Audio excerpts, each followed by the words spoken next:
निकाल मेरा जेवर, कहाँ पर छुपाया है तूने? आज तेरी काली रंगत के पीछे छुपा हुआ काला दिल सबके सामने आ ही गया न कलमुही। सास की गरजदार आवाज ने मेरे वजूद को हिलाकर रख दिया था। मम्मी, ऊपर वाले के लिए मेरा यकीन करिए, मैंने कुछ भी नहीं चुराया है। मैं तो पूजा कर रही थी। मैंने रोते हुए सास के पांव छूने की कोशिश की तो नंद ने मेरा हाथ हटा दिया। झूठी औरत, रुक, अभी पुलिस आती होगी, तेरी सारी साजिश अभी निकल जाएगी, नंद ने जहरीले लहजे में कहा। इस वक्त एक मजबूत हाथ ने मेरा कंधा पकड़ लिया। वो मेरा अंधा पति विद्युत था। उसने धीरे से अपनी आंखों से काला चश्मा उतारा और उसकी आंखें ऐसे चमकी जैसे किसी गहरे राज से पर्दा हटने वाला हो। उसने मेरी तरफ देखकर एक अजीब सी मुस्कुराहट दी और बोला कि बस, अब इस घर में तमाशा नहीं, इंसाफ होगा। मेरा नाम अद्विका है। मैंने एक ऐसे गरीब घर में जन्म लिया था जहाँ पर बेटी का पैदा होना ही एक बोझ समझा जाता है, और अगर वो बेटी शक्लो सूरत में भी आम सी हो तो वो बोझ से भी भारी हो जाती है। कुदरत ने मुझे मेरी बाकी बहन भाइयों से कुछ अलग बनाया था। वो सब गोरे चिट्टे और बहुत अच्छे थे, जबकि मैं सांवली और दिखने में बिल्कुल सादा सी ही थी। बस यही फर्क मेरी जिंदगी के लिए एक भारी बोझ बन गया। अरे, क्या मायरा के लिए रिश्ते का कोई जवाब आया? पापा ने परेशानी के लहजे में पूछा। मायरा मेरी छोटी बहन थी, जिसका रिश्ता अभी कुछ दिन पहले से ही हुआ था। तब माँ ने ठंडी आह भरी और मेरी तरफ देखकर बोली कि हाँ, उनका जवाब तो आ गया, पर वो अगले महीने की तारीख मांग रहे हैं। लेकिन मेरा तो कलेजा मुंह को आ रहा है कि बड़ी बेटी अभी भी दहलीज पर बैठी हुई है और छोटी बेटी के हाथ पीले होने जा रहे हैं। लोग कितनी बातें बनाएंगे, पता नहीं सब कुछ कैसे होगा। मेरा दिल तो बैठा जा रहा है। मैं किचन में बैठी हुई रोटी बेल रही थी, पर माँ की बातें मेरे दिल पर हथौड़े की तरह लग रही थी। मेरे छोटे बहन भाइयों के रिश्ते तय हो रहे थे, उनकी शादियां तय हो रही थी, लेकिन मेरे लिए कोई दरवाज़ा नहीं खुलता था। मोहल्ले की औरतें जब भी घर पर आती तो हमदर्दी के नाम पर बस मेरी माँ के जख्मों पर ही नमक छिड़कती। अरे आशना, आखिर कब तक इसको तुम घर पर बिठाकर रखोगी? तुम्हारी जिंदगी का क्या भरोसा, कहीं भी देखकर इसकी शादी कर दो। अब तो लोग बातें बनाते हैं कि शायद लड़की में ही कोई कमी है। मोहल्ले की एक मासी ने माँ को सलाह दी। माँ उनकी बातें सुनकर परेशान हो जाती थी और फिर पापा से झगड़ लेती कि आप तो बातें सुनने के बाद भी खामोशी से बाहर निकल जाते हैं। मुझे यहाँ पर बैठकर लोगों के ताने सुनने पड़ते हैं। मैं परेशान हो गई हूँ। एक तो बदसूरत बेटी है तुम्हारी, उसका रिश्ता भला कहाँ से आएगा? किसी को तो कहो, तुम कहीं पर तो बात चलाओ। पापा बेचारे खामोशी से उठकर बाहर चले जाते। उनके पास कोई जवाब ही नहीं था। अगले ही दिन हमारे मोहल्ले की रिश्ता करवाने वाली मासी, जिन्हें सब लोग मौसी कहते थे, हमारे घर आईं। उनके चेहरे पर एक अजीब सी चमक छाई हुई थी। आशना, एक बहुत बड़ा रिश्ता लाई हूँ। अमीर कबीर फैमिली है, बंगला भी है, गाड़ियाँ हैं, नौकर चाकर हैं, सब सहूलतें हैं। मैं तो कहती हूँ कि अपनी बेटी की किस्मत संवार दो, वहाँ पर वो ऐश करेगी। तुम्हारी बेटी अद्विका। मौसी ने चाय की चुस्की लेते हुए कहा तो माँ की आंखें चमक उठी। सच में? क्या वो मेरी अद्विका को वो देख चुके हैं? मौसी ने थोड़ा हिचकिचाकर कहा कि देखो आशना, सच्ची बात यह है कि जैसे अद्विका की शक्ल सूरत है, उसको कहीं से भी कोई शहजादा तो नहीं मिलने वाला। अब वो लड़का जिंदा है, लेकिन लड़का बहुत खूबसूरत है। बस उसमें ये कमी है, वहाँ अद्विका को कोई भी काम नहीं करना पड़ेगा। लेकिन लड़का बहुत खूबसूरत है, बस उसमें एक ही कमी है, वहाँ अद्विका को कोई भी काम नहीं करना पड़ेगा और बैठकर राज करेगी बस। माँ के चेहरे पर खुशी के साए लहराने लगे। फिर जब पापा घर पर आए तो उन्होंने उनसे भी राय ली। क्या मैं अपनी बेटी एक ऐसे इंसान के पल्ले बांध दूं जो देख ही नहीं सकता? पापा तड़प उठे। मेरी बेटी खूबसूरत तो नहीं है, पर हम उसकी शादी एक अंधे इंसान के साथ कैसे कर सकते हैं? आखिर ये उसकी पूरी जिंदगी का मामला है। माँ ने गुस्से से पापा की तरफ देखा। तो क्या सारी उम्र उसको इसी दहलीज पर बिठाकर रखोगे? कौन आएगा इसको लेने? कम से कम इसको रोटी कपड़े की तो परेशानी नहीं होगी।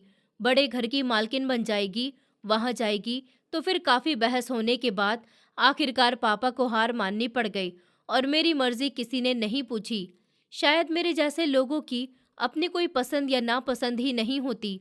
मेरा रिश्ता वहां पर तय कर दिया गया। जिस दिन मेरे ससुराल वाले मुझे देखने आए, वो दिन मेरी जिंदगी का सबसे कठिन दिन था। वो सच में बहुत अमीर और मॉडर्न थे। मेरी सास और नंदे रेशमी कपड़ों को पहनी हुई थी, जबकि मैं अपने सादे से जोड़े में सिमटी हुई बैठी थी। जैसे ही उन्होंने मुझे देखा तो सास की नज़रों में एक नफरत आ गई और नंद एक दूसरे के कानों में बातें करके हंसने लगी। फिर मुझे ऊपर से नीचे तक ऐसे देखा जैसे मैं कोई इंसान नहीं बल्कि कोई अजूबा हूँ। मम्मी, ये तो हद से ज्यादा ही काली है, एक नंद ने दबी हुई आवाज में कहा, पर मैंने सुन लिया। उस वक्त मुझे पहली बार एहसास हुआ कि जितना अंधेरा मेरे होने वाले पति की आंखों में है, उससे कहीं ज्यादा अंधेरा मेरी आने वाली जिंदगी में भी होने वाला है। मैंने सर झुका लिया और दिल ही दिल में ऊपर वाले से प्रार्थना करने लगी कि इस बदसूरती का सिला मुझे सुकून की सूरत में दे देना। फिर बातें वगैरह हुई और कुछ दिन में शादी की तारीख तय हो गई थी। मैं एक ऐसे घर में जाने वाली थी जहां पर सब कुछ चमकदार था सिवाय मेरी किस्मत के। शादी के हंगामे में और ढोल धमाके के शोर मेरे कानों में चुभ रहे थे। हर तरफ रोशनी और हंसी की आवाज़ थी, लेकिन मेरा दिल किसी अनजाने डर से भारी हो रहा था। जब विदाई का वक्त आया तो जैसे मेरे पैरों के नीचे से ज़मीन निकल गई। पापा ने घबराते हुए हाथों से मेरा हाथ विद्युत के हाथ में देते हुए रोकर कहा कि बेटा, मेरी बेटी शक्ल की तो कोई खूबसूरत नहीं है, पर दिल की बहुत ज़्यादा साफ है और इसको बोझ नहीं समझना। ये बहुत सब्र वाली बच्ची है। पापा की बात पर विद्युत ने खामोशी से सर झुका दिया। उसके काले चश्मे के पीछे क्या छुपा हुआ था, ये कोई नहीं जानता था। वो खामोश था, इतना ज़्यादा चुप कि मुझे उसकी सांसों की आवाज़ भी साफ सुनाई दे रही थी। जब मैं पहली बार अपने ससुराल के आलीशान से बंगले में दाखिल हुई तो वहाँ का माहौल देखकर मेरी आंखें खुली की खुली रह गईं, क्योंकि हर तरफ कीमती से कीमती चीज़ें लगी हुई थी। मैंने ऐसा घर सिर्फ अपने सपनों में देखा था। मेरी नंदे जो महंगे और रेशमी कपड़े पहने हुई थी और जिनके बाल खुले हुए थे, मुझे देखकर वो मुस्कुरा रही थी। उनकी नज़रों में मेरे लिए कोई तारीफ करने की चमक नहीं, बल्कि गहरी नफरत थी। देखिए भाभी, आपका नया महल आपके लिए स्वागत में सजाया गया है। छोटी नंद विनीता हंसने लगी और उसने कहा कि वैसे आपके लिए यहाँ सूट होना थोड़ा सा मुश्किल होगा। यहाँ की हर चीज़ जो बहुत कीमती है और ख़ूबसूरत है। हम सब यहाँ पर बहुत मॉडर्न हैं। उम्मीद है कि आप इस काली रंगत और अपने पुराने ख्याल के साथ यहाँ घुटकर नहीं मरेंगी। मैंने कोई जवाब नहीं दिया, बस अपना दुपट्टा सर पर अच्छी तरह से जमाते हुए विद्युत का हाथ पकड़कर कमरे की तरफ बढ़ गई थी। विद्युत पूरे रास्ते चुप रहा, जैसे उसको आसपास होने वाली किसी बात से भी कोई मतलब नहीं हो। कमरे में पहुंचकर उसने धीरे से अपना हाथ मेरे हाथ से छुड़वाया और बेड के कोने पर बैठ गया। कमरा भी बहुत बड़ा और खूबसूरत सा था, लेकिन वहाँ की खामोशी मुझे काटने को दौड़ रही थी। तुम्हारा नाम अद्विका है ना? उसने दबी हुई आवाज़ में पूछा। उसका लहजा थोड़ा रूखा सा था। जी, मैंने उसको जवाब दिया तो वो बोला, देखो अद्विका, मैं तुम्हें देख तो नहीं सकता, इसलिए मेरे लिए तुम्हारी शक्ल सूरत कोई भी मतलब नहीं रखती। मुझे नहीं फ़र्क पड़ता कि तुम काली हो या गोरी हो, बस मेरा काम वक्त पर होने चाहिए। मैं चुप रहने वाला इंसान हूँ और मुझे ज़्यादा शोर शराबा या जज्बाती बातें पसंद नहीं हैं। उसका लहजा बिल्कुल सपाट था, जैसे वो कोई प्यार का रिश्ता नहीं बल्कि कोई कारोबारी डील तय कर रहा हो। रात के आखिरी पहर जब विद्युत सो गया तो मुझे प्यास लगी। मैं दबे कदमों के साथ कमरे से बाहर निकली ताकि किचन में जाकर पानी पी सकूं, तो गैलरी में मुझे सास और दोनों नंदों की आवाज़ें सुनाई दी।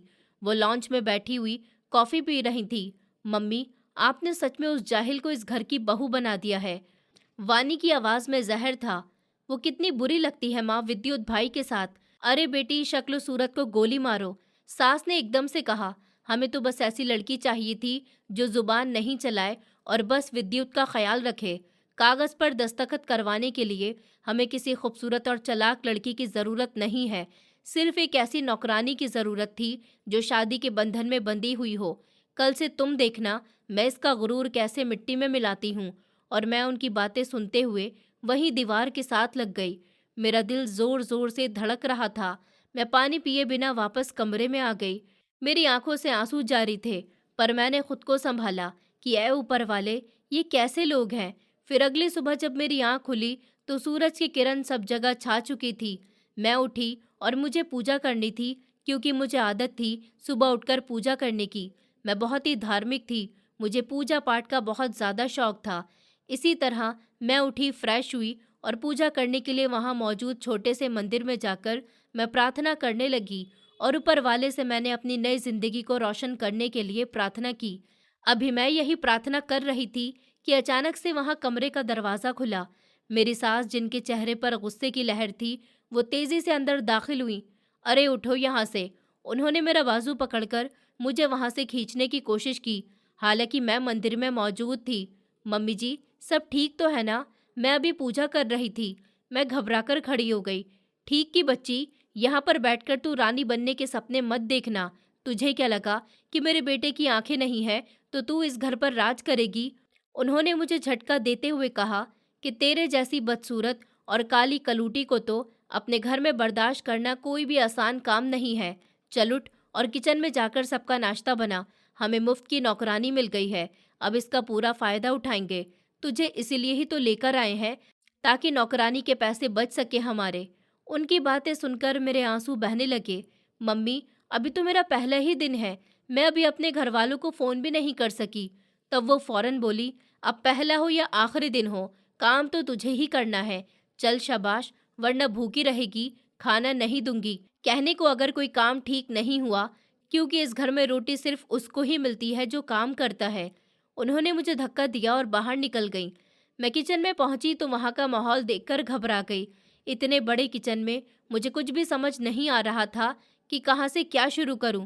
वहां पहले से मौजूद एक नौकरानी मुझे देखती रह गई। उसकी नज़रों में हमदर्दी थी, पर मैं कुछ बोल नहीं सकती थी। नंद डाइनिंग टेबल पर बैठी हुई हंस रही थी। अरे देखा नहीं, नौकरानी आ गई है, बड़ी नंद वानी ने हंसते हुए कहा। अद्विका, चाय में चीनी कम रखना ज़रा। मैं अपनी फिटनेस का बहुत ख्याल रखती हूँ, तुम्हारी तरह नहीं हूँ, कुछ भी बन जाऊँ। और हाँ, मेरा नाश्ता 10 बजे तक मेज़ पर होना चाहिए, वरना मम्मी का गुस्सा तो तुम बर्दाश्त नहीं कर पाओगी। और मैं चुपचाप काम में लग गई। फिर विद्युत के लिए नाश्ता तैयार करके मैं लेकर गई तो वो खामोशी से बेड पर बैठा हुआ था। मैंने ट्रे साइड की मेज़ पर रखी और उसके करीब गई कि आप नाश्ता कर लीजिए, मैं खिला दूं आपको, मैंने हल्की आवाज़ में पूछा। विद्युत ने मेरी आवाज़ की तरफ सर घुमाया। उसकी आंखों पर काला चश्मा भी लगा हुआ था। नहीं, मैं खुद खा लूँगा, बस तुम मेरे हाथ धुलवा दो। मैंने एक बर्तन में पानी लिया और उसके हाथ धुलवाए। उसके बाद उसने खामोशी से नाश्ता किया। वो घर के बाकी लोगों की तरह मुझ पर चीखता चिल्लाता नहीं था और उसकी खामोशी भी मुझे डरा देती थी। वो सारा दिन अपने कमरे में ही बंद रहता, खामोशी से छत को देखता रहता। दोपहर तक मैं घर के काम में थककर चूर हो गई थी। सास ने एक लम्हे के लिए भी मुझे चैन से नहीं बैठने दिया। कभी सोफे साफ करवा रही थी तो कभी किचन की सफाई। नंद सोफे पर बैठी हुई मोबाइल इस्तेमाल करती हुई मुझे हुक्म देती कि अद्विका, ये दुपट्टा सर से हटाओ। क्या हर वक्त तुम नौकरानी की तरह इसको ऐसे लपेटे रखती हो? हमारे घर में ये सब नहीं चलता। वानी ने गरजते हुए कहा तो मैं बोली, मुझे ऐसे ही अच्छा लगता है। उसने फौरन कहा कि बड़ी आई संस्कारी बनने वाली शक्ल देखी है तुमने अपनी, और ऊपर से रंग भी सांवला, तुम्हें भला कौन ही देखना चाहेगा? तुम्हारी ये रंगत देखकर तो लोग अपना रास्ता ही बदल लेंगे। यहाँ पर हमारे यहाँ लोग मॉडर्न बनकर रहते हैं। वानी हंसने लगी। तुम्हें पता नहीं कौन से तौर तरीके से रहती हो। और वो मेरे ऊपर हंसने लगी। उनके ताने और जुल्म लम्हा लम्हा बढ़ते ही जा रहे थे, पर मैंने सब्र करना नहीं छोड़ा। दिन गुजरने के साथ साथ मेरे ससुराल वालों का व्यवहार और ज़्यादा कड़वा होता चला गया। मेरे लिए दिन की शुरुआत पूजा से होती और रात मेरी कमर की हड्डियों के टूटने वाली थकान पर ख़त्म होती। विद्युत अपने कमरे में ही ज़्यादातर रहते थे। कभी कभी मैं उनको सहारा देकर बालकनी तक ले जाती, लेकिन सास वहाँ पर भी पहुँच जाती। कहाँ पर लेकर जा रही हो इसको? अंदर बैठा इसे, कहीं बाहर वाले तुझे देखकर न डर जाएं। सास ने एक दिन अचानक मुझे टोक दिया। मैंने नीची नज़रों से कहा कि मम्मी, वो सारा दिन कमरे में घबरा जाते हैं, थोड़ी ताज़ी हवा खा लेंगे। हवा खानी है तो पंखा तेज कर देना। बाहर निकालकर लोगों को बताना है कि इस अमीर घराने की बहू इतनी काली कलूटी है। उन्होंने मुंह बनाकर कहा और वानी की तरफ मुड़ गई। वानी, देखा तूने, तेरी भाभी के लक्षण, कैसी जुबान चलाने लग गई है। अब ये हमसे। वानी ने मोबाइल से नज़र हटाकर मुझे देखा। मम्मी, इसका कसूर नहीं है। इसको लगता है कि विद्युत भाई का ख्याल करके इस घर की मालकिन बन जाएगी। उसको पता नहीं है कि विद्युत तो खुद हमारे टुकड़ों पर ही पल रहा है। मैं खामोशी से विद्युत को लेकर वापस कमरे में आ गई। वो पूरे रास्ते खामोश रहा। जैसे ही कमरे में पहुंचे तो उसने मेरा हाथ थोड़ा मजबूती से पकड़ लिया। अद्विका, क्या वो तुम्हें बहुत ज्यादा बातें सुनाती हैं? उसने दबी हुई आवाज में पूछा। मैंने अपने आंसू साफ नहीं किया और कहा कि नहीं, वो बस गुस्से में होती हैं तो कह देती हैं। छोड़िए ये सब, आप खाना खाएंगे? तुम खुद को ऐसे क्यों रखती हो? उसने अचानक से एक ऐसा सवाल किया जिसने मुझे चौंका दिया। वो मेरा मतलब है कि तुमने हमेशा सर पर दुपट्टा रखा होता है। क्या तुम इस मॉडर्न घर के रंग में नहीं ढलना चाहती हो? विद्युत साहब, मैं ऊपर वाले को बहुत मानती हूँ। मुझे पूजा पाठ बहुत पसंद है और मैं उसी हाल में खुद को रखना चाहती हूँ जैसे कि मैं हूँ। मुझे ऐसे अच्छा लगता है अपने सर को ढके रखना। मैं बहुत ही धार्मिक तरह की औरत हूँ, बस इसीलिए मुझे ये सब अच्छा लगता है। दुनिया की चमक धमक मेरे काम की नहीं है। ऊपर वाला मुझे देखता है और यही मेरे लिए काफ़ी है। मैंने फौरन से जवाब दिया। विद्युत के चेहरे पर एक लम्हे के लिए हैरत उभर गई। फिर वो दोबारा से अपनी सपाट हालत में आ गया। तुम बहुत अजीब लड़की हो। दोपहर के वक्त जब भी मैं कभी गीता का पाठ करने बैठती तो सास अचानक से मेरे कमरे के बाहर आकर टीवी की वॉल्यूम फुल करके गाने सुनने लगती और मेरे पाठ में अड़चन पैदा होने लगी। मैंने फिर भी उनसे कुछ नहीं कहा। मैंने खुद ही अपनी आवाज़ थोड़ी सी तेज की ताकि ध्यान नहीं भटके, पर सास ने आकर दरवाज़ा खोल दिया। ये क्या तमाशा लगा रखा है तुमने? वो चिल्लाई। सारा दिन तुम ये पूजा पाठ करती रहती हो, घर के काम कौन करेगा फिर? और ये क्या हर वक्त रोती धोती आवाज में पढ़ना शुरू कर देती हो? बंद करो इसको, चलो। मैं घबराते हुए बोली। पर मम्मी, मैं तो बस गीता का पाठ पढ़ रही थी, बस थोड़ी देर और। मेरी बात अभी अधूरी ही थी कि उन्होंने मेरे हाथ से गीता पकड़कर जबरदस्ती बंद कर दी। काम पर लगो जाकर, रात के मेहमानों के लिए खाना तैयार करना है। वानी की फ्रेंड्स आ रही हैं, खबरदार जो तुम उनके सामने आई बस किचन में ही रहना। उन्होंने हुक्म दिया और बाहर निकल गई। मेरा दिल खून के आंसू रो रहा था। मैं तो बस ऊपर वाले के करीब होना चाहती थी, लेकिन यहाँ पर तो कदम कदम पर ही मुश्किलें थीं। मैं किचन में पहुंची तो वानी वहां पर खड़ी हुई अपने नील पॉलिश लगा रही थी। सारा दिन मैंने मशीन की तरह काम किया, सफाई सुथराई और फिर बहुत तरह के खाने भी बनाए। इसी बीच विद्युत एक दो बार किचन के पास से गुजरे।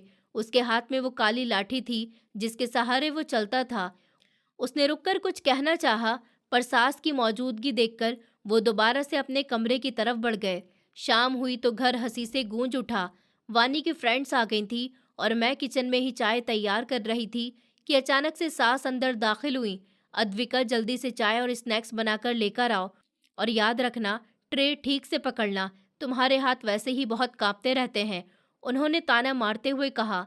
मैंने कांपते हाथों से चाय की ट्रे संभाली और ड्राइंग रूम की तरफ गई। जैसे ही मैं अंदर दाखिल हुई, हंसी का तूफान रुक गया और सबकी नज़र बस मुझ पर ही जम गई। वानी की दोस्तें सोफे पर बैठी हुई थी, जिनके मेकअप से सजे चेहरे और खूबसूरत कपड़े देखकर मुझे अपनी सादगी पर और ज़्यादा शर्मिंदगी महसूस हुई। वानी, ये कौन है? तुम्हारी नई नौकरानी? एक लड़की ने नफरत से मुझे सर से पांव तक देखते हुए पूछा। वानी ने एक जहर भरी नज़र मुझ पर डाली और हंसते हुए बोली कि अरे नहीं यार, ये विद्युत भाई की पत्नी है, मेरी भाभी। ये सुनते ही पूरा कमरा एक बार फिर से जोरदार हंसी से गूंज उठा। क्या विद्युत भाई की शादी इससे हुई है? दूसरी लड़की ने हैरत से कहा कि मतलब ठीक है यार कि भाई देख नहीं सकते, पर इसका ये मतलब तो नहीं कि तुम लोग इतनी काली कलूटी लड़की लेकर आए हो। बेचारे विद्युत भाई, अच्छा है कि वो देख नहीं सकते, वरना इसको देखकर तो उनका दिल भी बैठ जाता। ऐसी बातें सुनते ही मेरी आंखों में आंसू आना शुरू हो गए, पर मैंने हिम्मत करके चाय के कप को मेज पर रखना शुरू कर दिया। मेरा दिल चाह रहा था कि जमीन फट जाए और मैं उसमें समा जाऊं। सच में वानी, तुम लोग इसको बर्दाश्त कैसे करते हो? एक और दोस्त ने नाक चढ़ा ली। उसके हाथ की चाय पीते हुए भी अब तो मुझे घिन आ रही है। मुझे बहुत अजीब सा लग रहा है। ये सुनते ही मेरा हाथ बुरी तरह से कपकपा गया। मैं एक कप चाय मेहमान लड़की की तरफ बढ़ा रही थी कि अचानक से मेरी हिम्मत ने जवाब दे दिया और चाय का भरा हुआ कप उसकी महंगी कमीज के ऊपर जाकर गिर गया। अरे मेरा सूट! वो लड़की चीख कर खड़ी हो गई। तुम पागल हो क्या बदसूरत सी नौकरानी? देखकर काम नहीं कर सकती क्या? वानी ने एकदम से मुझे एक जोरदार थप्पड़ मार दिया। जाहिल औरत, जैसी तेरी रंगत काली है वैसे ही तेरे काम भी बिल्कुल काले हैं। तुझे अकल नहीं है क्या किसी काम को करने की? शक्ल सूरत तो ऊपर वाले ने बेहतर दी नहीं थी, कम से कम काम ही ढंग से सीख लेती। मैं हक्का बक्का रह गई। मेरा गाल तप रहा था और आंसू आने लगे। वो दीदी गलती से। चुप कर जा मनहूस, अब जुबान भी चलाएगी तू। वानी ने गुस्से से मेरा दुपट्टा खींच लिया और उस लड़की की कमीज साफ करने लगी। देखो यार, आई एम सो सॉरी, इस जाहिल को तो तमीज ही नहीं है किसी भी चीज की। वो मेहमान लड़की भी मुझे बुरा भला कहती रही। मैं वहां से भागती हुई अपने कमरे में आ गई और दरवाजा बंद करके फूट फूट कर रोने लगी। मैं बिल्कुल टूट चुकी थी। क्या मेरा कसूर सिर्फ ये था कि मैं बदसूरत थी? अद्विका, तुम रो रही हो क्या? विद्युत की आवाज आई। वो कोने में बिस्तर पर बैठा हुआ था। उसका चेहरा हमेशा की तरह बेअसर था। मैं उसके करीब जाकर फर्श पर बैठ गई और उसका हाथ पकड़कर बोली कि विद्युत साहब, भला मेरा क्या कसूर है? क्या काला होना कोई जुर्म है? आपकी बहन ने सबके सामने मुझे थप्पड़ मारा, मुझे नौकरानी कहा। क्या मैं इंसान नहीं हूँ? मुझे जीने का हक नहीं? कोई भी मेरी बेइज्जती कर देता है। विद्युत का हाथ मेरे हाथ में थोड़ा सा कांप उठा। उसने गहरी सांस ली और पहली बार उसका लहजा बहुत ही संजीदा और मजबूत था। अद्विका, तुम फिक्र मत करो, मैं जानता हूँ कि बाहर क्या हुआ है। उसने हल्की आवाज में कहा, तुम्हारे रोने का वक्त खत्म होने वाला है, बस तुम थोड़ा सा सब्र कर लो, मैं सब कुछ ठीक कर दूंगा। मैंने हैरत से उसकी तरफ देखा। उसके लहजे में ऐसी हिम्मत थी जो कि मैंने पहले कभी नहीं देखी थी। आप क्या कर सकते हैं? वो लोग तो आपकी बात भी नहीं सुनती। वक्त आने दो, तुम्हें पता चल जाएगा कि मैं क्या क्या कर सकता हूँ और क्या नहीं। बस मुझ पर भरोसा रखो। उसने मेरा हाथ थपथपाते हुए कहा। मुझे उसकी बातों से थोड़ी सी तसल्ली तो मिली, पर मेरे दिमाग में सवाल अभी भी बहुत सारे थे। विद्युत, जो खुद उन लोगों के टुकड़ों पर था, वो मेरे लिए क्या ही कर सकता था? पर उसकी आवाज में वो गूंज थी, मेरे दिल में एक नई उम्मीद पैदा कर गई। पर सास और नंद के इरादे तो कुछ और ही थे। उनको क्या पता था कि जिस अंधे को वो बेबस समझ रही थी, वो उनकी हर चाल पर नजर रखे हुए था। अगली सुबह मेरी आंखें सूजी हुई थी, पर घर का काम मेरा इंतजार कर रहा था। मैं जल्दी से उठी, अपना पूजा पाठ करने लगी और दिल भरकर रोई। जब तक किचन में पहुंची तो सास पहले से ही वहां पर मौजूद थी और किसी से फोन पर बात कर रही थी। हाँ वकील साहब, बस आप कागज तैयार रखिए। विद्युत तो अब किसी काम का नहीं रहा। उससे दस्तखत करवाना कौन सा मुश्किल काम है? बस एक बार जायदाद हमारे नाम हो जाए, फिर इस काली कलूटी को भी धक्के देकर निकाल दूंगी।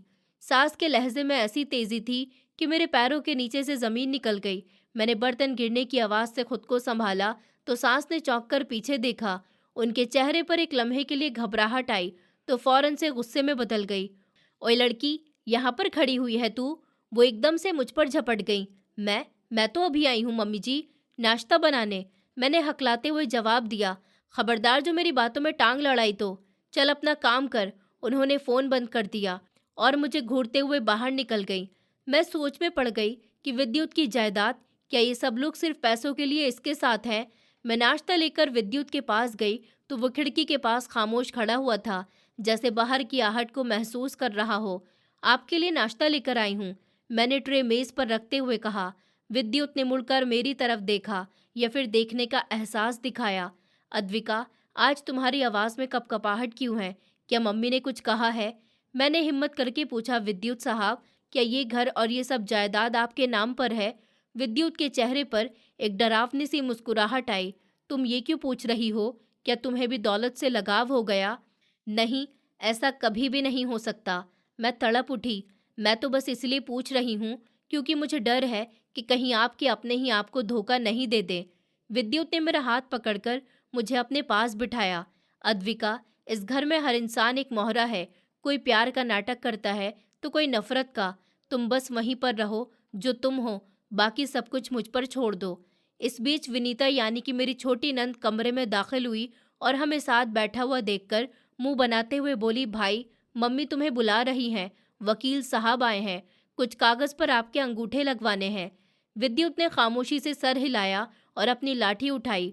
मैं उसको सहारा देकर बाहर ले जाने लगी तो विनीता ने मुझे पीछे धकेल दिया कि तुम्हारी ज़रूरत नहीं है, मैं ले जाऊंगी अपने भाई को। तुम जाकर वॉशिंग एरिया में ढेर सारे कपड़े पड़े हुए हैं, वो धो दो। मैं बेबसी से विद्युत को जाते हुए देखती रही। मेरा दिल लगातार डूब रहा था। मैं कपड़े धोने लगी पर मेरा दिमाग वहीं पर अटका हुआ था। थोड़ी देर के बाद जब मैं बैठक में कपड़े फैला रही थी तो मैंने देखा कि सास और दोनों नंदे सोफे पर बैठकर बहुत खुश हो रही थी। उनकी तरफ ध्यान नहीं दिया।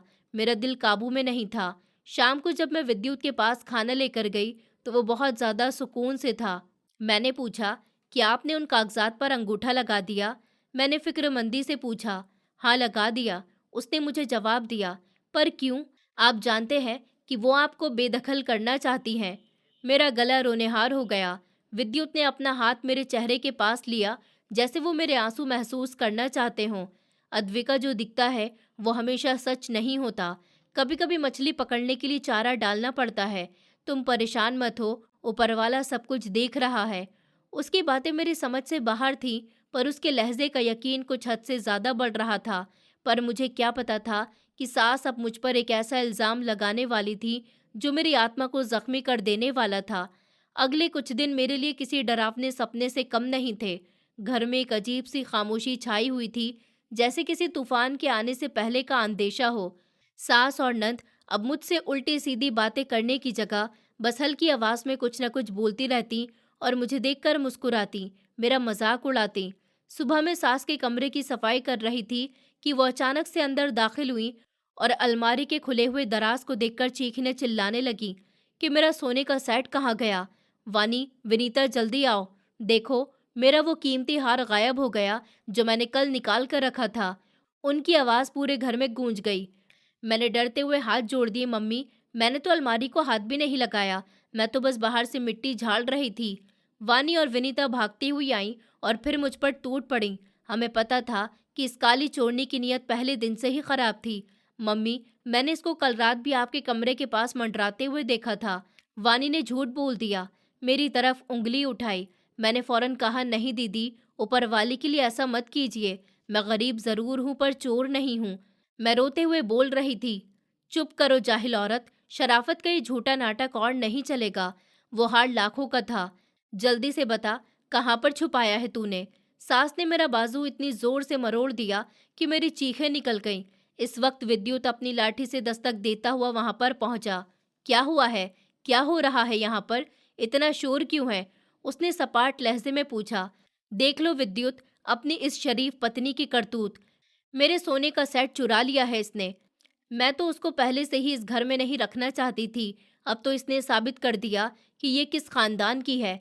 सास ने विद्युत को भड़काने की पूरी कोशिश की तो विद्युत एक लम्हे के लिए अपनी अंधी आंखों का रुख मेरी तरफ कर गए। फिर बहुत सुकून से बोले कि मम्मी, क्या आपको यकीन है कि वो सेट कमरे में ही था? अद्विका तो ऐसा नहीं कर सकती है। तुम तो बोलोगी ही, तुम इसके प्यार में अंधे हो गए हो। वैसे तो तुम हो ही अंधे, वानी ने जहरीले लहजे में कहा। हमने इसको रंगे हाथों पकड़ा था, बस थोड़ी देर हो गई। विद्युत ने ठंडी आह भरी। अगर आपको लगता है कि इसने चोरी की है तो तलाशी ले लीजिए, पर इल्ज़ाम मत लगाइए। तलाशी भी ले लेंगे और इसको सबक भी सिखाएंगे। सास ने मुझे धक्का दिया और मेरे कमरे की तरफ बढ़ गई। मैं और विद्युत भी उनके पीछे पीछे गए। उन्होंने मेरा पूरा कमरा बिखेर कर रख दिया। मेरा सारा सामान ज़मीन पर फेंक दिया और यहाँ तक कि मेरे कपड़े, मेरी छोटी छोटी चीज़ें सब उन्होंने ज़मीन पर फेंक दी। पर हार कहीं भी नहीं मिला था। पर हार कहीं भी नहीं मिला था। अभी कहीं छुपा दिया होगा इसने। पर मैं छोड़ूंगी नहीं इसे, पुलिस को बुलाऊंगी, देखना। सास गुस्से से पैर पटकती हुई बाहर निकल गई। रात को जब मैं कमरे में निढाल हालत में बैठी हुई थी तब विद्युत मेरे पास आया। उसने मेरा हाथ पकड़ लिया। उसके इस एहसास में एक अजीब सी नरमी थी। अद्विका, तुमने वो हार नहीं लिया है ना? उसने कांपती आवाज में मुझसे पूछा। मैं जवाब में एकदम बोली, विद्युत, मैं आपसे सच कहती हूँ, मैंने कुछ भी नहीं किया। मैं तो आपके लिए यहाँ आई थी। मुझे दौलत से क्या लेना देना भला? मैंने सिसकियाँ भरते हुए कहा तो वो कहने लगा, मैं जानता हूँ। विद्युत ने मेरा हाथ दबाया और कहा, तुम्हारे लिए ये इम्तिहान सख्त है, पर याद रखना, सच्चाई कभी भी छुपी नहीं रहती। वो लोग जाहिल बोल रही हैं तुम्हें, पर वो ये नहीं जानती कि वो खुद ही इस जाल में फंसने वाली हैं। आप क्या कह रहे हैं? मैंने हैरत से उसकी तरफ देखा। बस खामोशी से तमाशा देखो, वो अब अगला कदम उठाएंगे और वही उनकी तबाही की शुरुआत होगा। तुम बस ऊपर वाले पर भरोसा रखो, प्रार्थना करो। उसने इतने डरावने अंदाज में कहा और लेट गया। मैं उस रात सो नहीं सकी। विद्युत का लहजा इतना ज्यादा बदला हुआ क्यों था? वो एक बेबस अंधे पति की तरह बात नहीं कर रहा था, बल्कि उसकी आवाज़ में एक जीत का भरोसा था। इधर सास और नंदे दूसरे कमरे में बैठकर किसी बड़ी साजिश को एक शक्ल दे रही थी। मुझे ऐसा महसूस हो रहा था कि कल का सूरज मेरी जिंदगी में कोई बहुत बड़ा तूफान लेकर निकलेगा। अगली सुबह जब मैं जागी तो दिल में एक अजीब सी घबराहट हो गई थी। सास और नंद के तेवर बता रहे थे कि वो अब किसी आखिरी हमले की तैयारी में है। मैं किचन में नाश्ता बना रही थी कि वानी अंदर आई और जहरीले लहजे में बोली कि आज अपनी इस काली शक्ल को जरा ठीक से धो लेना, क्योंकि थोड़ी देर में पुलिस यहाँ पर होगी। मम्मी ने फैसला कर लिया है कि वो हार बरामद करवा कर ही रहेंगी। मेरे हाथ से तवा छूटते छूटते बचा। दीदी, ऊपर वाले से डरिए। आप जानती हैं कि मैंने कुछ भी नहीं किया। हम क्यों डरे भला? ऊपर वाले से तुम डरो चोरनी, जिसने इस घर के सुकून को बर्बाद करके रख दिया। वो हंसने लगी और बाहर निकल गई। मैं कांपते हुए विद्युत के कमरे में गई। वो खामोशी से बैठे हुए थे, शायद मेरा ही इंतजार कर रहे थे। मैं उनके कदमों में बैठ गई और फूट फूट कर रोने लगी। विद्युत, वो लोग पुलिस को बुला रहे हैं, मुझे थाने भेज देंगे। मेरा क्या होगा? क्या आप भी खामोश रहेंगे? विद्युत ने अपना हाथ मेरे सर पर रखा। उसके इस एहसास में आज एक अलग ही यकीन था। अद्विका, मैंने तुमसे कहा था ना कि तुम बस खामोशी से तमाशा देखो। क्या तुम्हें मुझ पर भरोसा नहीं है? भरोसा तो है, पर आप तो खुद। मैंने अपनी बात अधूरी छोड़ दी क्योंकि मैं उनको जताना नहीं चाहती थी कि वो अंधे हैं। अचानक से विद्युत ने मेरा हाथ पकड़कर मुझे अपने बिल्कुल करीब कर लिया और बहुत ही हल्की आवाज में बोले कि अद्विका, एक सच है जो आज मैं तुम्हें बताना चाहता हूँ। आज इस सस्पेंस को खत्म होना चाहिए जो तुम्हारे और मेरे बीच में है। मैंने हैरत से आंसू साफ कर लिए और उनके चेहरे की तरफ देखा। कैसा सच? ये औरत जिसको तुम मेरी माँ समझती हो, ये मेरी सगी माँ नहीं है, ये तो मेरी सौतेली माँ है। विद्युत के लहजे में परवाह आ गई थी। मैं हक्का बक्का रह गई। क्या सौतेली माँ? और वानी और विनीता इसके पहले पति की बेटियां हैं। मेरा इनसे खून का कोई भी रिश्ता नहीं है। मेरे बाप के मरने के बाद इस औरत ने सिर्फ जायदाद के लिए ही मेरे साथ रहने का नाटक किया। वो और उसकी बेटियां सालों से मुझे खत्म करने की आस में है। विद्युत की आवाज में अब एक मजबूती थी। पर आपने मुझे पहले क्यों नहीं बताया? मैंने उनसे पूछा। क्योंकि मुझे एक इंसान की तलाश थी जो जायदाद के लिए नहीं बल्कि मेरे लिए मेरे साथ हो, मेरा साथ दे, और मैंने वो तुम में देख लिया। अद्विका, ये लोग समझते हैं कि मैं एक बेबस अंधा इंसान हूँ जो इनके इशारों पर नाचेगा, लेकिन ये नहीं जानते कि शिकारे खुद जाल में आ चुका है। मैं अभी इस सदमे से बाहर नहीं निकली थी कि बाहर गाड़ी के हॉर्न और पुलिस के सायरन की आवाज़ सुनाई देने लगी। सास की बुलंद आवाज़ गूंज गई कि इंस्पेक्टर साहब अंदर आ जाइए, इस कमरे में है वो काली चोरनी। मेरा दिल जोर जोर से धड़कने लगा। वानी और विनीता दो पुलिस वालों के साथ कमरे में दाखिल हुई। सास के हाथ में मेरा वही छोटा सा बैग था जिसमें मैं अपनी कुछ किताबें और वो गीता भी रखती थी। ये लीजिए साहब, तलाशी ले लीजिए इस बैग की। मुझे पक्का यकीन है कि हार इसी में है। सास ने बैग पुलिस वाले की तरफ उछाल दिया। पुलिस वाले ने जैसे ही बैग खोला तो उसमें से वही सोने का हार बरामद हुआ जो सास का था। मैं ये देखकर हैरत से दंग रह गई। ये हार यहाँ पर कैसे आया? मैंने तो बैग को हाथ भी नहीं लगाया था। हाथ भी नहीं लगाया? देख लिया आपने? विनीता चिल्लाई। अब ले जाइए इसको और डाल दीजिए हवालात में। मैंने तड़पकर विद्युत की तरफ देखा, पर विद्युत बिल्कुल हैरान बैठा हुआ था। उसके काले चश्मे के पीछे के जज्बात को कोई भी नहीं जान सकता था। सास की आंखों में जीत की चमक थी, जैसे वो जायदाद की पहली सीढ़ी चढ़ चुकी हूँ। चलो अब थाने चलकर हिसाब देना। पुलिस वाले का हाथ मेरी तरफ बढ़ा ही था कि विद्युत की आवाज़ एक धमाके की तरह गूंज उठी। खबरदार, अगर किसी ने मेरी पत्नी को हाथ भी लगाया। सास हंसने लगी। अरे अंधे, अपनी औकात में रह। ये घर अब मेरे नाम हो गया और ये काली चोरनी अब जेल में जाएगी। इंस्पेक्टर साहब, आप अपना काम कीजिए, उसकी बातों में नहीं आइए। ये तो खुद बेचारा अंधा है, इसको क्या पता कि इसकी पत्नी क्या गुल खिला रही है। वानी भी आगे बढ़ी।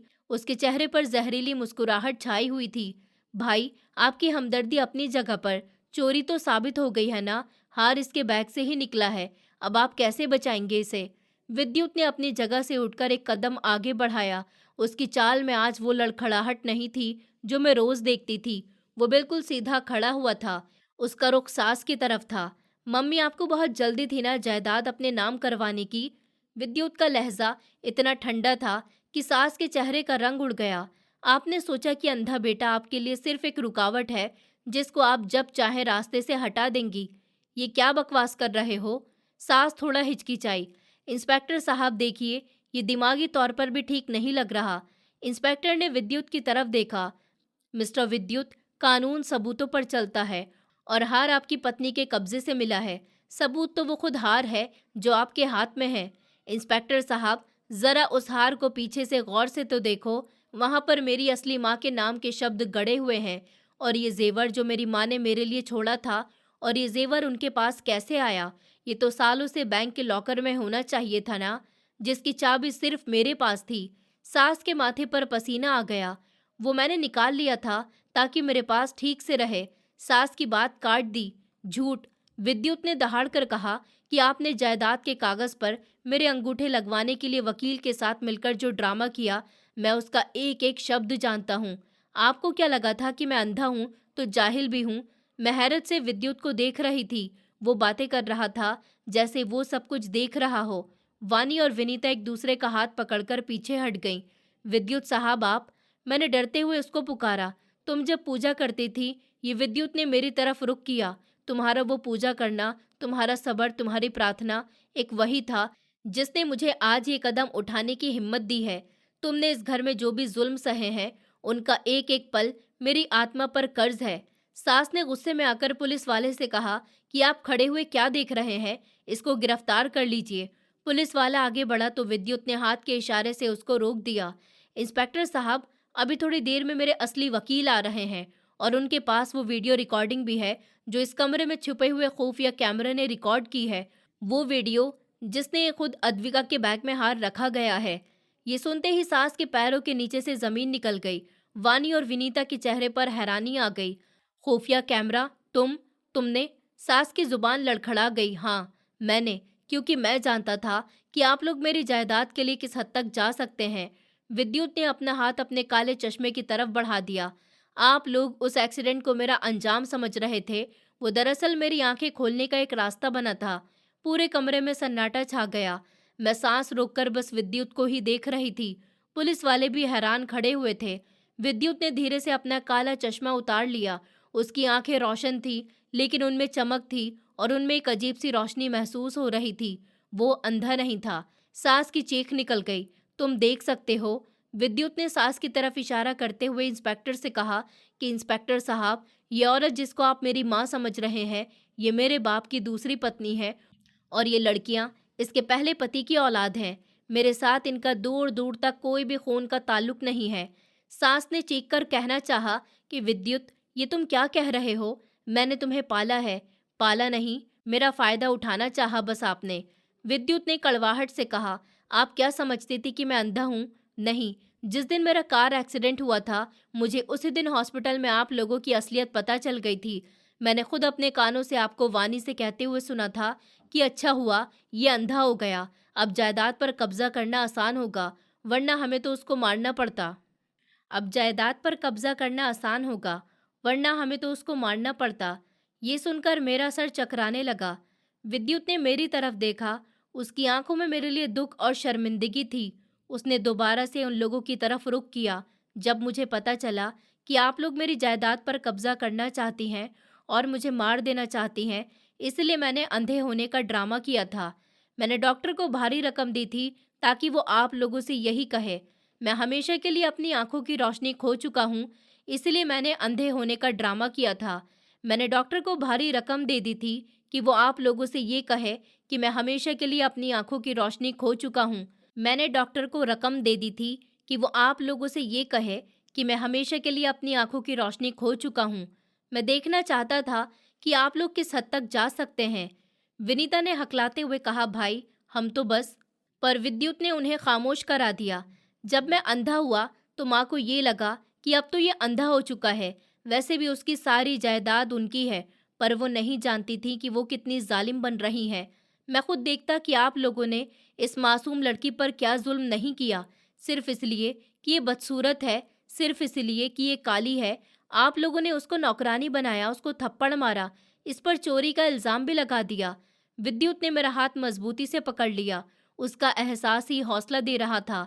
इंस्पेक्टर साहब, ये रहे वो कागज़ जिन पर उन्होंने धोखे से मेरे अंगूठे लगवाए थे और ये रही वो वीडियो जिसमें ये खुद चोरी का ड्रामा कर रही हैं और फैसला आपका है। सास पुलिस के पैरों में गिर गई। नहीं विद्युत, हमें माफ कर दो, हम कहाँ जाएंगे। विद्युत ने नफरत से अपना हाथ छुड़ाया। जहाँ पर भी जाना है जाइए, लेकिन इस घर में आपका 1 मिनट भी ठहरना अब ठीक नहीं है। निकल जाइए यहाँ से, उससे पहले कि मैं आप सबको हवालात पहुँचा दूँ। विद्युत की इस बात पर वो हक्का बक्का रह गईं। वानी और विनीता जो अभी तक गुरूर में रहती थी, अब भी की बिल्ली की तरह खड़ी हुई थी। पुलिस ने सास को बाजू से पकड़ लिया। चलिए, अब थाने में सफाई दीजिएगा। इंस्पेक्टर ने सख्ती से कहा। मैंने देखा है कि वो औरतें जिनको मैं अपना समझकर उनका ख्याल करती थी, वो आज अजनबियों की तरह पुलिस के साथ बाहर जा रही थी। जब वो बाहर निकल गईं, तो विद्युत ने मेरी तरफ देखा। मैंने देखा कि उसकी आंखों में आंसू हैं। उसने मेरे हाथ पकड़ते हुए मुझे दिलासा दिया और बोला कि अद्विका, ये घर, ये जायदाद, सब कुछ तुम्हारा है। मुझे तुम्हारी सूरत से कोई भी लगाव नहीं, जितना ख्याल तुमने मेरा रखा जब मैं लोगों की नज़रों में एक अंधा था जिससे कोई पूछता भी नहीं था।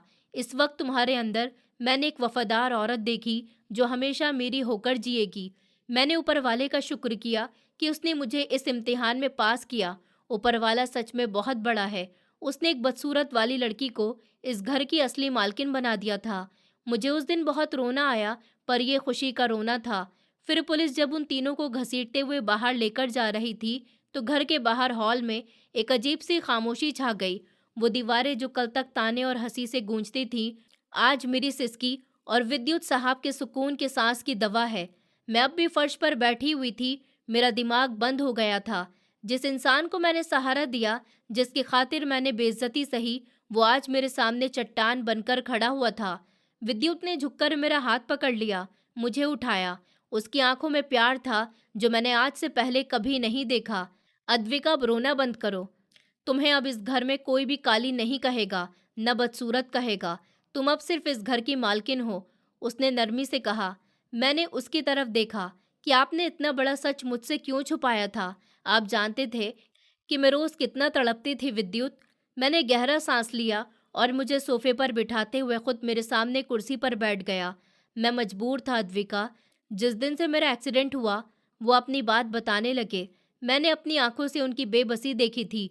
डॉक्टर ने जब कहा कि शायद ये कभी देख नहीं सकें, तो फिर माँ के चेहरे पर गर्म नहीं बल्कि खुशी की लहर थी। वो इस वक्त जायदाद को हड़पने के प्लान बनाने लगी।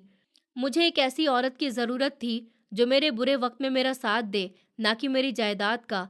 लेकिन मेरे मम्मी पापा, क्या वो जानते थे? मैंने पूछा। वो बोले नहीं, वो भी यही समझते थे कि मैं अंधा हूँ। मैंने उस मौसी रिश्ता करवाने वाली को भी यही कहा था कि मुझे एक ऐसी लड़की चाहिए जो बहुत ज़्यादा सीधी सादी हो, जिसको दुनिया की चमक और उसकी हवस से कोई मतलब ना हो। और जब तुम इस घर में आई, तो मैंने देखा कि तुम पर कितना जुल्म हुआ। मैं कई बार तड़प गया कि अभी अपनी आंखों से यही पट्टी उतार दूं और उनका गला दबा दूं, लेकिन मैं चाहता था कि वो खुद अपने जाल में ही फंस जाएं। विद्युत ने मेरा हाथ अपने हाथ में लिया। न तुम बदसूरत हो, मेरी नज़र से देखो तो तुमसे ज़्यादा खूबसूरत औरत मैंने आज तक नहीं देखी। जब तुम पूजा करती थी और मेरी माँ ऊंची आवाज़ में गाना लगा देती और तुम्हें डिस्टर्ब करती थी, मैं तुम्हारा सब्र देखकर दंग रह जाता था। तुमने एक अंधे पति का इतना ख्याल किया कि वो कोई खूबसूरत परी भी नहीं कर सकती। मैंने सर झुका लिया। मुझे तो बस अपना ऊपर वाले पर भरोसा था। विद्युत ने मुस्कुराकर कहा। अगले दिन कुछ मेरे लिए सपने जैसे ही थे। विद्युत ने सारी जायदाद के कागज ठीक करवाए। वो वकील जिसने सास के साथ मिलकर साजिश की थी, अब भी वो कानून की पकड़ में था। मेरे माँ बाप को जब पता चला तो वो खुशी से निहाल हो गए। पापा घर पर आए तो उनकी आंखों में फक्र के आंसू थे। बेटी, मैं तो डरता था कि तेरी जिंदगी बर्बाद हो गई, पर ऊपर वाले ने तेरे सब्र का मीठा फल दिया। तो अब सर पर हाथ रखकर कहा, लेकिन कहानी यहाँ खत्म नहीं होती। एक दिन मैं और विद्युत बैठक में बैठे हुए चाय पी रहे थे कि पुलिस का फोन आया। सास और नंद को रिहाई मिल गई थी, क्योंकि विद्युत ने उन पर से चोरी का मुकदमा वापस ले लिया था। विद्युत के चेहरे पर एक संजीदगी आ गई। अद्विका, वो मेरे पापा की विधवा है। मैं नहीं चाहता कि दुनिया कहे कि उनको जेल में सड़ने दिया, पर वो अब इस घर में नहीं रह सकती। सोचना क्या है कि पापा का वो पुराना 2 कमरों का मकान किसी शहर के पुराने इलाके में है, वो उनके नाम कर दूं। मैंने खामोशी से सर हिला दिया। मेरा दिल भी यही कहता था कि उनके दर्द का बदला नहीं दिया जाए। जब सास और नंद अपना सामान लेने आई तो उनके चेहरे पर पहले वाला गुरूर नहीं था। वानी और विनीता की नजरें झुकी हुई थी और वो लगातार रोए जा रही थी। अद्विका, हमें माफ कर दो। सास ने मेरे सामने हाथ जोड़ लिए। हमने बहुत बुरा किया है तुम्हारे साथ। मैंने उनका हाथ पकड़ लिया कि मैंने आपको उसी दिन माफ कर दिया था जिस दिन ऊपर वाला मेरे साथ खड़ा हुआ था। लेकिन सभी कहते हैं कि आपके अंदर जो नफरत है वो शायद यहाँ पर रहकर कभी खत्म नहीं हो। विद्युत ने कहा कि ये चाबियां लीजिए और अभी के अभी ये घर खाली कर दीजिए, पर अब मेरा और आपका कोई भी ताल्लुक नहीं होगा। वो तीनों खामोशी से अपने छोटे से बैग उठाकर आलीशान बगले से निकल गईं। जिस जायदाद के लिए उन्होंने इतने पापड़ बेले थे, आज वही जायदाद उनके लिए एक सपना बनकर रह गई। वक्त गुजरता गया। सच कहते हैं कि सच्चाई देर से ही सही पर सामने आती जरूर है। 1 साल के बाद मुझे पता चला कि वानी और विनीता ने अपनी मर्जी से कहीं शादी कर ली और अपनी माँ को अकेला छोड़ दिया। वो सौतेली माँ जो अपनी बेटियों के नाज नखरे उठाती थी, आज उनके लिए बोझ बन गई थी। सुना है कि अब गली गली मांगती फिरती हैं और इस 2 कमरे के घर में अकेली रह गई हैं। उसकी अपनी बेटियां भी अब उसका हाल नहीं पूछती। आज मैं इस बड़े घर की मालकिन हूँ। मेरी गोद में एक छोटा सा बेटा भी है जो बिल्कुल अपने बाप जैसा लगता है। मैं अभी भी पूजा पाठ बहुत दिल से करती हूँ, पर अब कोई तेज आवाज में गाने बजाकर मुझे परेशान नहीं करता। मेरी पूजा में अड़चन नहीं लाता। अब मेरा सबसे बड़ा सहारा मेरा पति है। एक दिन विद्युत ने मुझसे पूछा कि क्या अभी तुम्हें लगता है कि तुम काली और बदसूरत हो? अपने बेटे को सीने से लगाया और कहा कि नहीं विद्युत, अब मुझे समझ आ गई है कि खूबसूरती शक्ल में नहीं होती। वो शायद मेरा इम्तिहान था और सच में ऊपर वाला मुझे आजमा रहा है। पर हम क्यों नहीं जानते कि वो हमें देख रहा है? क्योंकि उनके दिलों में कुदरत थी और मैं इस घर की मालकिन बन गई क्योंकि मेरे दिल में ईमानदारी थी। यही ऊपर वाले का हिसाब था। वो किसी की मेहनत सब्र को कभी भी बेकार नहीं जाने देता। आज मैं फ़ख्र से कह सकती हूँ कि मैं अद्विका हूँ और मैं बहुत ही खूबसूरत हूँ क्योंकि ऊपर वाला मुझे सही रास्ते पर चला रहा है। ये कहानी सिखाती है कि जो खूबसूरती होती है वो सिर्फ कुछ ही टाइम की होती है, जबकि उसका व्यवहार और नरमी जो दूसरों के लिए गड्ढा खोदते हैं वो खुद ही उसमें गिर जाते हैं। ऊपर वाले पर भरोसा रखते हैं, ऊपर वाला उनको वहाँ से खुशियाँ देता है जहाँ से उसने सोचा भी नहीं होता। इंसाफ की चक्की धीरे धीरे चलती है पर पीसती बहुत ज़्यादा बारीक है। उस दिन सुबह कुछ अलग थी। मैं मंदिर में दीपक जला रही थी। धुएं की हल्की लकीरें हवा में घुल रही थी और घंटी की धीमी आवाज़ मेरे दिल तक उतर रही थी। मेरे बेटे की उंगलियां मेरी साड़ी का पल्लू पकड़े थी और विद्युत दरवाजे पर खड़ा हमें देख रहा था। उसकी आंखों में वही सुकून था जो अब हमारे घर की पहचान बन चुका था। पूजा करके मैं बरामदे में आई तो देखा कि गेट के पास एक पतली दुबली सी लड़की खड़ी थी। रंग मेरी तरह सांवला, आंखों में डर और चेहरे पर वही चुप्पी जो कभी मेरे चेहरे पर रहा करती थी। उसके हाथ में एक फटा सा बैग था और होठ कांप रहे थे। कुछ चाहिए तुम्हें? मैंने धीरे से पूछा तो उसने सर झुका लिया। काम चाहिए, अगर मिल जाए तो। उसकी आवाज़ सुनते ही मेरा दिल जैसे अतीत में लौट गया हो। वही ताने, वही बेबसी और वही अकेलापन। मैंने उसका हाथ थाम लिया। काम नहीं, मैंने कहा। अच्छा पहले बैठो और ये बताओ तुम्हें सबसे ज़्यादा किस बात का डर है? वो फूट फूट कर रो पड़ी। उस दिन मैंने समझा कि ऊपर वाला मुझे सिर्फ इस घर की मालकिन बनाने के लिए नहीं लाया था, बल्कि उन लोगों का सहारा बनाने के लिए लाया था जो खुद को दुनिया में अकेला समझते हैं। शाम को जब मैंने ये बात विद्युत को बताई तो उसने मुस्कुराकर कहा कि तुम्हारा दिल ही इस घर की असली दौलत है। अद्विका, मैंने आसमान की तरफ देखा। आज पहली बार मुझे अपने रंग से, अपने चेहरे से, अपने अतीत से कोई शिकायत नहीं थी। जो कुछ भी हुआ वो मुझे तोड़ने के लिए नहीं, मुझे बनाने के लिए हुआ था। अब जब मैं आईने में खुद को देखती हूँ तो मुझे एक काली या बदसूरत औरत नहीं दिखती। मुझे एक ऐसी औरत दिखती है जिसने दर्द को ताकत बनाया और सब्र को अपनी पहचान बना लिया। इंसाफ की चक्की भले ही धीरे चलती हो, पर जब चलती है तो सिर्फ सज़ा नहीं देती, किसी को जीने की वजह भी दे जाती है। इस कहानी से हमें ये सीख मिलती है कि इंसान की असली सुंदरता उसके चेहरे या रंग में नहीं होती, बल्कि उसके दिल, सब्र और अच्छे व्यवहार में होती है। जो लोग दूसरों को कमज़ोर समझकर उन पर जुल्म करते हैं, अद्विका ने हर दर्द चुपचाप सहा, लेकिन उसने कभी गलत रास्ता नहीं चुना और ऊपर वाले पर भरोसा बनाए रखा। इसी भरोसे ने उसे सही समय पर इंसाफ दिलाया। भगवान हर किसी की परीक्षा लेते हैं, पर जो इंसान सब्र और सच्चाई के साथ आगे बढ़ता है उसे एक दिन ज़रूर खुशियाँ मिलती हैं। अद्विका ने हर दर्द चुपचाप सहा, लेकिन उसने कभी गलत रास्ता नहीं चुना और ऊपर वाले पर भरोसा बनाए रखा। इसी भरोसे ने उसे सही समय पर इंसाफ दिलाया। ऊपर वाला हर किसी की परीक्षा लेता है, पर जो इंसान सब्र और सच्चाई के साथ आगे बढ़ता है, उसे एक दिन ज़रूर खुशियाँ मिलती हैं। इसलिए कभी खुद को कम मत समझो। अच्छा इंसान होना ही सबसे बड़ी खूबसूरती है। दोस्तों, उम्मीद करती हूँ आपको हमारी कहानी पसंद आई होगी। कहानी पसंद आई है तो वीडियो को लाइक करें, चैनल पर नए हैं तो चैनल को सब्सक्राइब करें और हाँ, नोटिफिकेशन बेल को ज़रूर दबाएं ताकि अगली अपडेट सबसे पहले आपको मिले।